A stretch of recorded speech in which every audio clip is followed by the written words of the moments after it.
Tawa ako sa'yo, dildo girl, para ka nagutuman ng lalaki. Tsaka ano ka ba, mula kay Mark Honor, sino pa? Diyos ko, marami kang kinakabit. Si Guran, anong hinahanap mo sa akin, Mila? Ha? Anong hinahanap mo? Nag-iingay ka sa tenga ko dahil sa punyet ang pagkunik-kunik sa cellphone nyo o sa bunganga nyo. Alam nyo, walang lalaki dito. At lagyan mo kasi ng pangalan sa noo yung jowa mo. Bakit hindi mo lagyan ng pangalan? Pangalan mo pagmamay-ari ni Dildo Girl. Yun. Na hindi ka nahiya, no? Ako yung tinitira mo. Ako yung kinukulam mo. Hoy, mangkukulam Dildo Girl. Mila Smith, putang ina mo ka.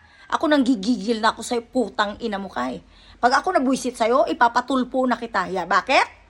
Punyeta ka sa buhay ko na maraming taon. 2023, pinapakulam nyo na ako ng pinapakulam ng 10 ng kagrupo mo. Ano ba problema mong punyeta? Kalalaki? Gusto mo akong patayin? Pumunta ka dito sa Pandan in legal way.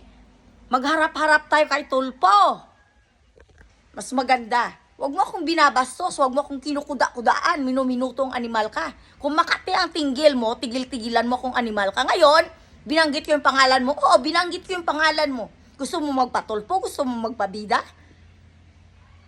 Gusto ko malaman nila, di ba? Sangkot kasi kayo ni Bo sa pagpapatay sa akin sa Grino.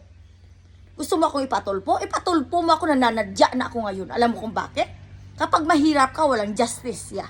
Pero Mila, kapag ikaw ay nagpatulpo, haharapin kita kahit saan. Bakit? Sa Grino pa lang ginagago mo na akong animal ka. Akala mo kung sino ka. Isa ka lang lagad ni Dildong Hudas. Tsaka ano bang problema mong punyeta? Kaputak ka ng putak sa tenga ko, ha? Alam mo ko kapag nagharap-harapan tayo kay Serapi Tulpo, ipapaskanin ko tong tenga ko to at ipapalunok ko yung cellphone mo, kakakuda mo sa tenga ko. Utang ina mo ka, nang gigigil na ako sa yung hinayop ka. Ang dami-dami mong satsat dito, satsat doon. Hoy! Kung anong problema mo, magbigti ka. Nasa Pilipinas na ako, hindi mo pa rin ako tinatantanan. Animal ka. Ngayon, kung gusto mo magpatulpo, dahil in-announce ko yung pangalan nyo, nek-nek mo, magpatulpo ka kung gusto mo. Bakit? Nananadya na ako ngayon. Wag mo akong binubuling animal ka. Mayroon ka pang kakuntsaba nitong tanga bobo na kagaya mo. Pwede ba? Bigyan nyo ng katahimikan ang buhay ko. Malayo na ako sa Denmark. Kaya pwede ba kung hindi matahimik ang kaluluwa mo, Dildo Girl, magbigti ka. Gaga.